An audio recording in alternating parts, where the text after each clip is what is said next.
एक पहल जो आवाज को पहचान बनाए।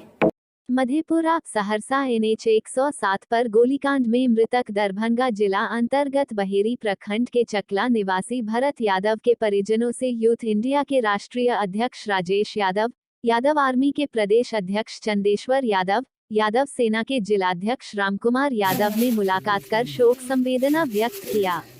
इस दौरान यादव आर्मी के प्रदेश अध्यक्ष चंदेश्वर यादव ने कहा कि इस मामले में अभी तक प्रशासन की लापरवाही देखी गई है। प्रशासन को चाहिए कि मृतक के हत्यारे को चिन्हित कर जल्द से जल्द गिरफ्तार कर परिजनों को न्याय दिलवाए। वहीं यूथ इंडिया के राष्ट्रीय अध्यक्ष राजेश यादव ने कहा कि इतनी बड़ी घटना के बावजूद प्रशासन व सत्ता में बैठे लोग अभी तक परिजन से मिलने तक नहीं आया, यह ताज्जुब की बात है। बिहार में लगातार हत्या लूट चरम सीमा पर है। प्रशासन व सरकार के आदमी भ्रष्टाचार में संलिप्त है। गरीबों को कोई देखने वाला है। प्रशासन से अपील है कि भरत हत्याकांड में संलिप्त सभी अपराधियों को जल्द से जल्द गिरफ्तार कर परिजनों को न्याय दिलवाने में मदद करे। उन्होंने कहा कि अगर सरकार में बैठे लोग व प्रशासन किसी भी प्रकार की लापरवाही करती है तो हम सभी संगठन के लोग आंदोलन के लिए बाध्य होंगे। मौके पर यूथ इंडिया के सदस्य कृष्ण कुमार यादव, विक्रम कुमार, अरुण कुमार निराला, कमल किशोर, सुमन कुमार, चंदन प्रभाकर, सतीश कुमार आदि ने मृतक भरत यादव के चित्रों पर माल्यार्पण कर और अभी हम लोग चकला गांव आए हैं। भरत यादव हत्याकांड बिहार को हिलाने वाली हत्याकांड है। भरत यादव का मात्र 4 महीने की बच्ची है।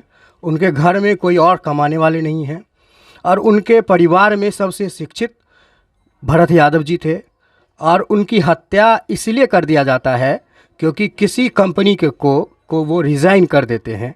इस तथ्य को छुपाया जा रहा है कि वो उस कंपनी में 3 महीना पहले रिज़ाइन किए थे, इसीलिए उनको बुला के उनका हत्या किया गया या करवाया गया। ये जांच का विषय है और ये जांच होना चाहिए।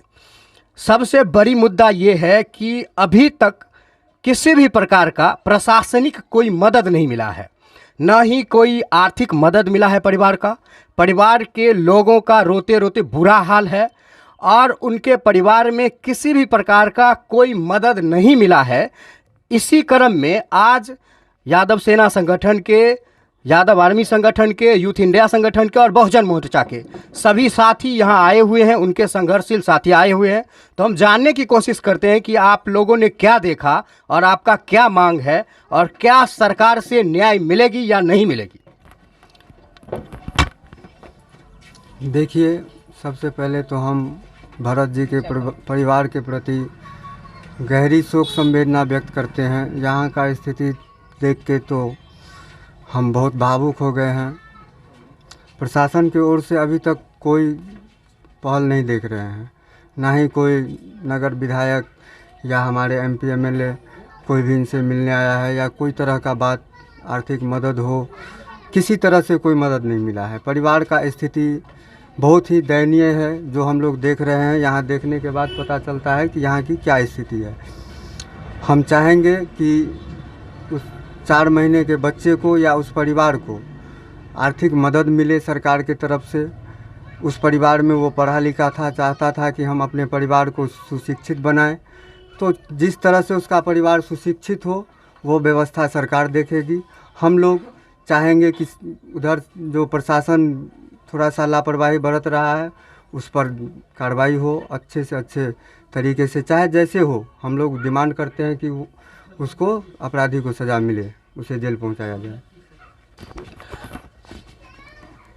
राष्ट्रीय अध्यक्ष हैं, अब उनसे जानने की कोशिश करेंगे कि इस यहाँ आने के बाद आपने क्या देखा, क्या महसूस किया और किस प्रकार की लगा कि इस पीड़ित परिवार को मदद की ज़रूरत है और क्या क्या चाहिए। देखिए, सबसे पहले जब हमें घटना कल पता चला तभी हम नीतीश कुमार जी को मेल कर दिए हैं। इस घटना का CBI और फॉरेंसिक जांच दोनों हो, पहले हम लिख दिए हैं। दूसरा, जब हम यहाँ पहुँचे हैं तो यहाँ की जो स्थिति है, 4 महीना का बच्ची है, उसकी नया शादी हुआ था, कमाने वाला वही व्यक्ति था। और जहाँ तक थाना प्रभारी से भी मेरी बात हुई है, वहाँ कोई घोघट्टा थाना है, वहाँ से बात हुआ है, अभी तो अनुसंधान में है। देखिए, होता क्या है कि बिहार में सुशासन की राज नाम मात्र है हर दिन कहीं ना कहीं मर्डर होता है। और जब तक हम जैसे संगठन वाले नहीं आवाज़ उठाते हैं वहाँ कुछ नहीं होता, चाहे मधुबनी वाला कांड हो, चाहे बेगूसराय, अलग अलग कांड जहाँ भी हो। तो जब भी आवाज़ उठता है तब देखा जाता है। और हमें ताजुब लगता है कि 8 दिन करीब 9 दिन हो गया इस कांड का और अभी तक किसी ने देखने तक नहीं आया। कोई भी व्यक्ति अभी तक, जो सत्ता में बैठे लोग हैं, जो पदाधिकारी हैं, चाहे जो भी हैं, अभी तक देखने नहीं आया है। यहाँ तक कि जिस कंपनी में वो काम करते थे वहाँ के जो टीम मेंबर हैं, क्योंकि जहाँ तक शंका जाता है, क्योंकि वही कंपनी से वो छोड़े हुए थे। 1 नवंबर को छोड़े, उसके बाद छठ के बाद फिर बुलाया गया कि 3 महीना काम करिए, जहाँ पता चल रहा है जो चीज़। तो हमें लगता है कि कहीं ना कहीं वो भी इसमें संलिप्त है। तो इसमें कहीं ना कहीं मधेपुरा एसपी को खुद संज्ञान लेना चाहिए और बिहार के जो डीजीपी महोदय है, सशक्त हैं, उनसे आग्रह करेंगे कि इस मुद्दे को कम से कम गहरे तरीक़ों से देखें, क्योंकि 2 जिला का बीच का मामला है। यहाँ के जो परिवार है वो काफ़ी गरीब है और ये लोग उतना सक्षम नहीं है कि वो लोग मधेपुरा जाके केस लड़ पाएंगे, ठीक है, न्याय प्रक्रिया में जा पाएंगे। इसलिए इनको एक आर्थिक मदद जो हम लोग को लगता है कि सरकार को होना चाहिए। पढ़े लिखे जो महिला हैं उनको एक कम से कम यहाँ के जो स्थानीय रोजगार होते हैं, स्थानीय रूप में जो रोजगार होते हैं, उसमें व्यवस्था किया जाए। और बाकी मेन जो है इनका एक न्याय जो है ना, सही न्याय मिल जाए।